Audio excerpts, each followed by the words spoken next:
रोज़मर्रा की आदतों में कुछ 11 आदतें ऐसी हैं जो मैं इस वीडियो में बताने जा रहा हूं कि इन आदतों को आदमी अगर नहीं सुधारा तो वह कंगाली के कगार पर पहुंचने में उसे कोई बचा नहीं सकता। और घर के सभी सदस्यों को चाहिए कि इन आदतों में सुधार लाएं। इस वीडियो को अंत तक देखें। अगर आपने इस चैनल को सब्सक्राइब नहीं किया तो सब्सक्राइब ज़रूर कर लें, क्योंकि आपकी जानकारी के लिए हमारे द्वारा वीडियो जो बनाए जाते हैं वो आप तक आसानी से पहुंच सकें। तो मैं इस वीडियो में ये बताने जा रहा हूं कि घर के लोगों की, खास करके जो घर संभालते हैं यानी औरतें, उसमें आदमी का भी योगदान होता है। तो आप लोग मिल करके इन 11 आदतों में सुधार करें जिससे आपकी ज़िंदगी में धन की कमी कभी न बने। नमस्कार, मैं ज्योतिषी आर्य सोनी पिछले 40 वर्षों से यंत्र, मंत्र, तंत्र, रत्न दान, दक्षिणा, पूजा पाठ, होम हवन और जप तप के द्वारा लोगों की समस्याओं का समाधान करता आ रहा हूँ।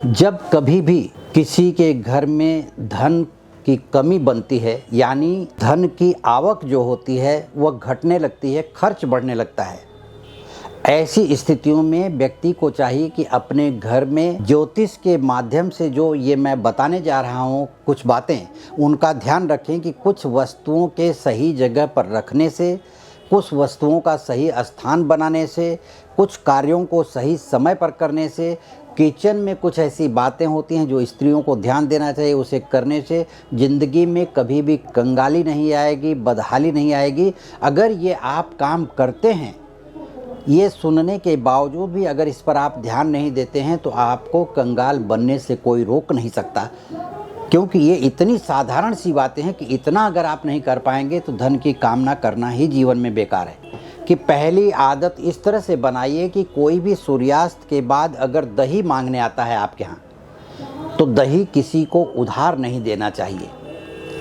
तो उसका कारण मैं बताता हूँ कि दही से संबंध है शुक्र का, सूर्यास्त के बाद से संबंध है माता लक्ष्मी का। सूर्यास्त के समय वो जाती हैं, तो ऐसा ना हो कि दही कोई मांग के लेके जा रहा है। दही शुक्र का कारक है, शुक्र लक्ष्मी से संबंध रखता है, तो दही के साथ साथ माता लक्ष्मी आपके घर से किसी और के घर में न चली जाएं, तो आपका भाग्य खराब होगा, आपके यहाँ धन की कमी आएगी।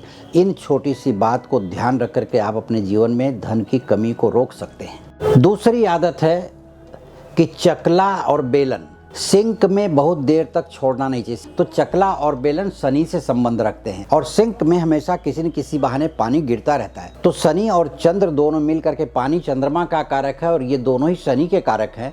तो चंद्रमा जब पानी गिरेगा इन चकला और बेलन पे, तो शनि और चंद्र मिल करके विष योग बनाते हैं। विष योग बनाते हैं तो उनसे एक अलग प्रकार की ऊर्जा नकारात्मक निकलती है, जिससे घर में कलह होने लगता है। और कलह का मतलब ये होता है कि घर में किसी न किसी प्रकार की तकलीफ शुरू होगी और धीरे धीरे वाद विवाद बढ़ेगा और पति पत्नी या परिवार के लोगों में अनबन होगी, जिससे घर में माता लक्ष्मी के रूठने का संबंध आता है। तीसरी आदत को सुधारना चाहिए कि गोल आटा, गुथा हुआ आटा फ्रिज में रखना या घर में रखना पिंड का कारक होता है। और ये पिंड रात को अशरीरी आत्माएं, जिसको हम अपनी भाषा में भूत प्रेत भी कहते हैं, अदृश्य शक्तियाँ उसके आसपास मंडराने लगती हैं।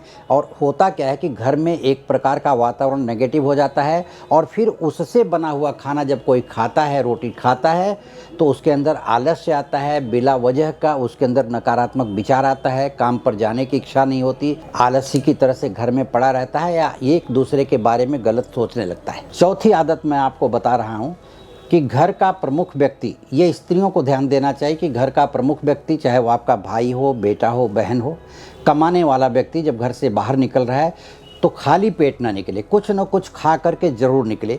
क्योंकि खाली पेट निकलने से बुध खराब होता है और बुध खराब होगा तो उसका नौकरी में मन नहीं लगेगा, व्यापार करने जा रहा है तो व्यापार में सफलता नहीं मिलेगी।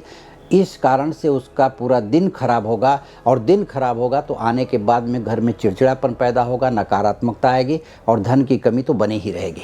पांचवी आदत के रूप में बंद गैस या बंद चूल्हे पर, जो चूल्हा बुझ चुका हो, गैस बुझ चुकी हो, उस पर तवा और कढ़ाई को नहीं रखना चाहिए। तवा और कढ़ाई राहु का प्रतीक होते हैं। बंद चूल्हे पर या बंद गैस पर तवा या कढ़ाई रखते हैं तो राहु का नकारात्मक प्रभाव घर में पड़ता है। छठवीं आदत के रूप में मैं बता रहा हूँ कि जब गरम है तवा, रोटी बना लिया आपने, तवा गरम है या कढ़ाई में कुछ किया और कढ़ाई गरम है, तो उसको पानी में ना डुबाएं या उसमें पानी ना डालें, क्योंकि पानी डालने से छन करके आवाज़ आती है। छन की आवाज़ जो है नकारात्मकता को प्रदर्शित करती है, और जैसे ही नकारात्मक आवाज़ घर में उठती है वैसे ही पूरे घर में एक नकारात्मक माहौल हो जाता है, नेगेटिविटी पूरे घर में गूंजती है और उसका प्रभाव परिवार के सभी लोगों पर पड़ता है और मन खिन्न होता है। इससे कहीं न कहीं काम में रुकावट आती है और घर में धन की आवक रुकती है। सातवीं आदत के रूप में आप लोग ध्यान दें कि किसी व्यक्ति को खाने में 3 रोटी नहीं लेनी चाहिए, या दे रहे हैं तो 3 रोटी नहीं देनी चाहिए। 3 रोटी लेकर के खाने वाला व्यक्ति या 3 रोटी जिसको दे रहे हैं वो अगर खाता है तो उसके मन में दूसरे के प्रति शत्रुता का भाव उत्पन्न हो जाता है। इस तरह से आध्यात्म में बताया गया है, इस तरह से शास्त्र में कहा गया है, इसलिए 3 रोटी वर्जित कहा गया। 3 रोटी अगर देना मजबूरी तो उसमें से टुकड़ा करके निकाल लीजिए, फिर 3 रोटी दें, ताकि उसके मन में किसी के प्रति शत्रुता का, बैर का भाव न उत्पन्न हो, जिससे उसकी ज़िंदगी खुशहाल रहे। 8वीं आदत के रूप में मैं बताना चाहता हूँ कि पुराने तवा और कढ़ाई किसी को देना नहीं चाहिए, इससे राहु खराब होता है। तो अचानक धन का जो लाभ होने वाला है या कहीं ऐसे धन का लाभ मिलने वाला है जिसके बारे में आपको पता नहीं, तो ऐसे धन की आवक रुक जाती है और लक्ष्मी माता निराश होकर के आपके घर के बाहर से ही वापस चली जाती हैं। 9वीं आदत की बात मैं करता हूं कि जिन औरतों की यह आदत है कि हमेशा आखिरी रोटी छोटी बनाती हैं, ऐसी औरतों को ध्यान देना चाहिए, परिवार वालों को ध्यान देना चाहिए कि ऐसे घर में धन आने से पहले ही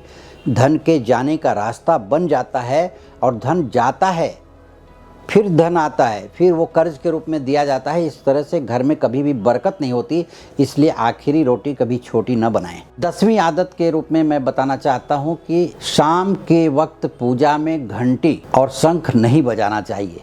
जिन घरों में घंटी और शंख शाम को बजती है उन घरों से लक्ष्मी रूठ जाती हैं, क्योंकि ऐसी मान्यता है कि शाम को देवी देवता शयन के लिए चले जाते हैं, आराम के लिए चले जाते हैं, तो उनकी ज़िंदगी में खलल डालना बिल्कुल ठीक नहीं होता। इसलिए रात्रि को सूर्यास्त के बाद की पूजा में घंटी और शंख नहीं बजाना चाहिए।